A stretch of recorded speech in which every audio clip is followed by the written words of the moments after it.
আরাফার দিনে একদিকে হাজী সাহেবদের জন্য আমল, আরেকটা হলো যারা আরাফার ময়দানে নাই তাদের জন্য আমল। যারা হাজী সাহেবরা আরাফার ময়দানে অবস্থান করছেন তাদের জন্য ওই দিনের সবচেয়ে শ্রেষ্ঠ আমল হলো লা ইলাহা ইল্লাল্লাহু ওয়াহদাহু লা শারীকা লাহু লাহুল মুলকু ওয়া লাহুল হামদ ওয়া হুয়া আলা কুল্লি শাইইন কাদির। এটা মহব্বতের সাথে অর্থ বুঝে ধীরে ধীরে বারবার করে পড়তে থাকা, এটা হলো সবচেয়ে বেশি প্রয়োজনীয় কাজ। কেন? কারণ নবী করিম সাল্লাল্লাহু আলাইহি ওয়াসাল্লাম বলেছেন যে খায়রুদ দুআ দুআউ ইয়াউমি আরাফা, আরাফাত দিনের দোয়া হলো শ্রেষ্ঠ দোয়া। ওয়া খায়রু মা কুলতু আনা ওয়ান নাবিয়্যুনা মিন ক্বাবলি, নবীজি বলেছেন আমি আর আমার পূর্বের যত নবী রাসূল এসেছেন সবাই যত দোয়া আল্লাহর কাছে করেছে এর মধ্যে সবচেয়ে উত্তম হলো এটা, লা ইলাহা ইল্লাল্লাহু ওয়াহদাহু লা শারীকা লাহু লাহুল মুলকু ওয়া লাহুল হামদু ওয়া হুয়া আলা কুল্লি শাইইন কাদির। আল্লাহ ছাড়া সত্যিকারের কোনো মাবুদ নাই, লা ইলাহা ইল্লাল্লাহ ওয়াহদাহু লা শারীকা লাহু, তিনি একক এবং তার কোনো শরীক নাই। লাহুল মুলক ওয়া লাহুল হামদ, রাজত্ব এবং প্রশংসার অধিকারী একমাত্র তিনি। ওয়া হুয়া আলা কুল্লি শাইইন কাদির, তিনি সব কিছু করতে সক্ষম। বাহ্যিক দৃষ্টিকোণ থেকে এই বাক্যগুলোর মধ্যে কোনো প্রার্থনা নাই, তাহলে এগুলোকে দোয়া বলা হচ্ছে কেন?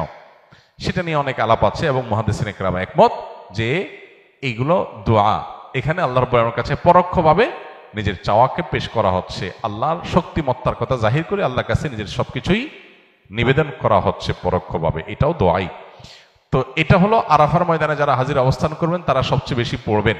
অনেক উলামা ইকরাম অবশ্য বলেন যে এই দোয়া অর্থাৎ লা ইলাহা ইল্লাল্লাহু ওয়াহদাহু লা শারীকা লাহু লাহুল মুলকু ওয়া লাহুল হামদু ওয়া আলা কুল্লি শাইইন কাদির, আরাফার দিনে, আরাফার বাইরে যারা পৃথিবীর বিভিন্ন প্রান্তে গায়রে হাজি যারা আছি তারাও পড়তে পারেন, বরং আরাফার দিনে তাদের এটা পড়া উচিত এবং এ ব্যাপারে অনেকে রেকমেন্ড করেন।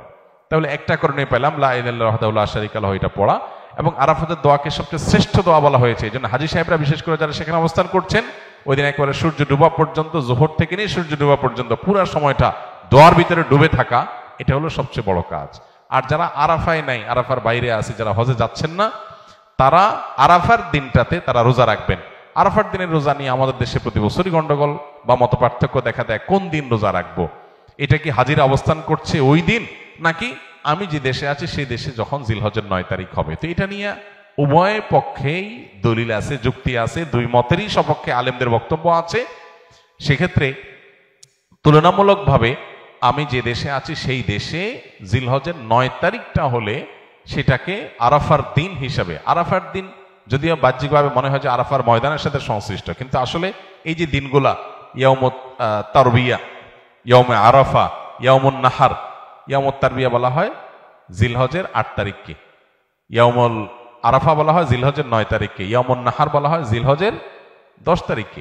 এখন এই নামগুলো যদিও হাজিদের হজের সাথে রিলেটেড, কিন্তু হজের বাইরে যারা আছে তাদের জন্য আপনার ফিকহের কিতাবগুলোতে বিভিন্ন দ্বীনি কিতাব পুস্তকে ইয়াউমে তারবিয়া, ইয়াউমুন নাহার বলা হয়েছে। এর মানে এটা না যে হাজিদের সাথে মিল করতে হবে, যে দেশে যেটা হবে সেটাই প্রযোজ্য হয়। তো সেই আলোকে ইয়াউমে আরাফা আপনি যেখানে অবস্থান করছেন সেখানকার 9 তারিখ হিসাব করে রোজা রাখতে পারেন। যদি আপনার কাছে বেশি মনে হয় যৌক্তিক যে না হাজিদের অবস্থানের সাথে মিল করে রাখাটা, যেহেতু নামের মধ্যেই ইয়াউমে আরাফা আছে, অতএব ওইটা আমি রাখবো, তো সেক্ষেত্রে আমি সেটাও করতে পারেন, কোনো অসুবিধা নেই। কোন রেওয়ায়েতের আলোকে জিলহজের প্রথম 9 দিনের প্রত্যেক দিন রোজা রাখা উচিত, কারণ মা মিন আইয়ামিন আল আমালুস সালিহু ফিহিন্না আহাব্বিলাল্লাহ মিন হাযিহিল আইয়াম, বুখারীর হাদিস রয়েছে।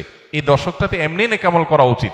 অতএব নফল রোজা আপনি প্রথম সবগুলো দিন রাখতে পারেন, তাহলে আর কোনো ইখতিলাফের ঊর্ধ্বে এমনিই উঠে গেলেন। অতএব আরাফার দিনে আরাফাতের বাইরে যারা আছেন তারা রোজা রাখবেন, আর আরাফাতে যারা আছেন তারা কি করবেন? ওই যে লা ইলাহা ইল্লাল্লাহু ওয়াহদাহু লা শারীকা লাহু বেশি বেশি পড়বেন, আর বেশি বেশি আল্লাহর কাছে দোয়া করবেন। দোয়াটা অবশ্য আমরা আরাফাতে যারা নাই তারাও করতে পারি।